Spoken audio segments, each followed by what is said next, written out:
আমি এতিয়া বৰ্তমান আহি উপস্থিত হৈছোঁ এয়া জীৱন বেৰ ঘৰ আৰু যোৱাকালি যি দুৰ্ঘটনা সংঘটিত হৈছিল দুৰ্ঘটনা সংঘটিত হোৱাত জীৱন বেৰ দুগৰাকী কণমানি কন্যাই প্ৰাণ হেৰুৱাবলগীয়া হৈছিলে।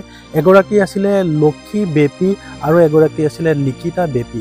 তেওঁলোক লক্ষী বেপী আছিলে 6ষ্ঠ শ্ৰেণীত পঢ়ি আছিলে আৰু নিকিতা বেপী আছিলে 4ৰ্থ শ্ৰেণীৰ ছাত্ৰী আৰু তেওঁলোকৰ মাত্ৰ 3টি সন্তান আছিলে। এয়া দেখাইছোঁ কণমানি ভাইটি, এটা ভাইটি আছিলে আৰু দুগৰাকী বাইদেউ আছিলে তেওঁ। গতিকে নিকিতা বেপী আৰু লক্ষ্মী বেপী যিহেতু কালি এটা অতি দুৰ্ঘটনা কৰুণ দুৰ্ঘটনাত তেওঁলোকে প্ৰাণ হেৰুৱাবলগীয়া হ'ল। দুপৰীয়া স্কুলৰ পৰা আহি পুখুৰীত গা ধুবলৈ গৈ তেওঁলোকে পুখুৰীত একেলগে এই গাঁৱৰে 3গৰাকী কণমানিয়ে প্ৰাণ হেৰুৱাবলগীয়া হৈছিলে। আমি তেওঁলোকৰ ঘৰত আহি উপস্থিত হৈছোঁ যিহেতু যোৱাকালি এই ঘটনা সংঘটিত হোৱাৰ পিছত তেওঁলোকৰ নশ্বৰ মৃতদেহ ইতিমধ্যে মৰণোত্তৰ পৰীক্ষাৰ বাবে লৈ যোৱা হৈছিলে আৰু আজিও এতিয়ালৈকে বৰ্তমানলৈকে তেওঁলোকৰ মৃতদেহ আহি ঘৰ পোৱা নাই যদিও সমগ্ৰ গাঁৱৰ লোকসকল আহি ইয়াতে আহি সমবেত হৈছে। তেওঁলোকে শোকত আহি সন্তপ্ত সমূহ পৰিয়ালবৰ্গক আহি তেওঁলোকে সান্ত্বনা দিছে আৰু আমাৰ মাজত উপস্থিত আছে তেওঁৰ ককাক আমি আপোনাৰ নামটো কি আছিলে? সাৰ্থী বে। এয়া ককা আমাৰ মাজত উপস্থিত আছে। আমি ককাৰ পৰা জানিব বিচাৰিম যে কালি ঘটনাটো কেনেকৈ সংঘটিত হ'ল, আপুনি কিবা গম পাইছেনে? মই একোকে নাজানো। কিমান টাইমত হৈছিলে বাৰু? এইটো প্ৰায়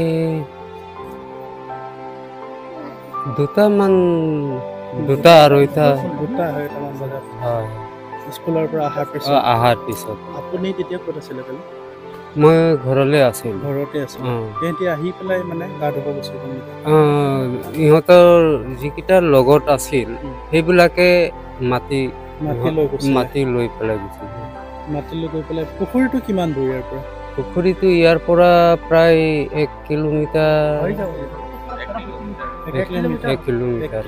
হ'ব।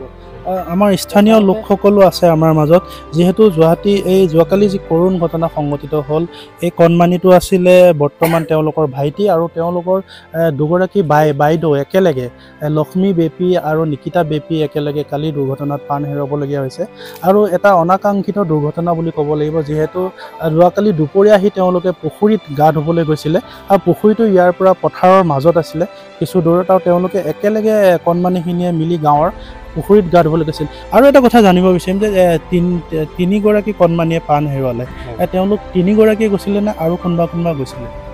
তাত আৰু কেইটামান আছিল। তাৰপিছত যেতিয়া দুৰ্ঘটনাটো সংঘটিত হ'ল সেই বাকীখিনি মানে ভয় খাই মানে কেইটামান পলালে আৰু এটা ছোৱালীয়ে লগত অকণমান চালাক আছে, সি মানে এজেগাত পুখুৰী সিঁচি থকা মানুহগৰাকীক মানে গৈ পেলাই সি মাটি আনি দেখুৱালে। সেই মাছ সিঁচি থকা মানুহগৰাকীয়ে মানে ইহঁতক উঠালে গৈ পানীত। যেতিয়ালৈকে তেওঁলোকক উঠাইছিলে তেওঁলোকৰ প্ৰাণ আছিলেনে বাৰু? তেনেতে প্ৰাণ কিজানি আছিল নেকি, অলপ। তিনিগৰাকী।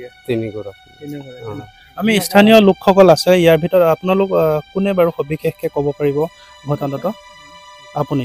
ঠিক আছে, আমি দাদা ওচৰলৈ গৈছোঁ। দাদা, কালি গোটেই ঘটনাটো কেনেকৈ সংঘটিত হ'ল আপুনি অকণমান তাৰ বিৱৰণ কৰিছে।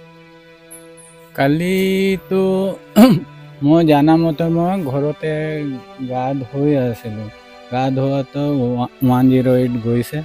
তো মই ভাবিছোঁ গাঁৱত কি হৈছে আৰু বুলি আৰু এনেকৈ গা পা ধুই আৰু কাপোৰ খানি লগালোঁ।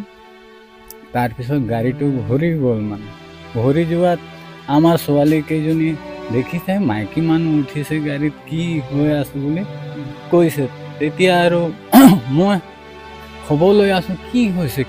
তেতিয়া মানুহবিলাকে কৈছে নাই এনেকৈ ঘটনা ঘটিলে এনেকৈ কৈছে। তেতিয়া মই এওঁলোকৰ ঘৰতে মানে আহিলোঁ। আহি পেলাই দেখিছোঁ যে সঁচাই ঘটনাটো তাতে কেইগৰাকীমান কণমানি গৈছে এইটো মই ক'ব নোৱাৰোঁ। এনে টাইমটো কালি দুপৰীয়া 2মান বাজিছে। এইটোও মই ক'ব নোৱাৰোঁ, কিন্তু আহি পেলাই বৰ্তমান ইয়াতে আহি পালোঁ। এই সময়তো 4টা মান 4:30 এনেকুৱা হৈছে। তেওঁলোক স্কুলৰ পৰা আহি পেলাই গা ধুবলৈ গুচি গৈছিলে শুনা মতে তেনেকৈ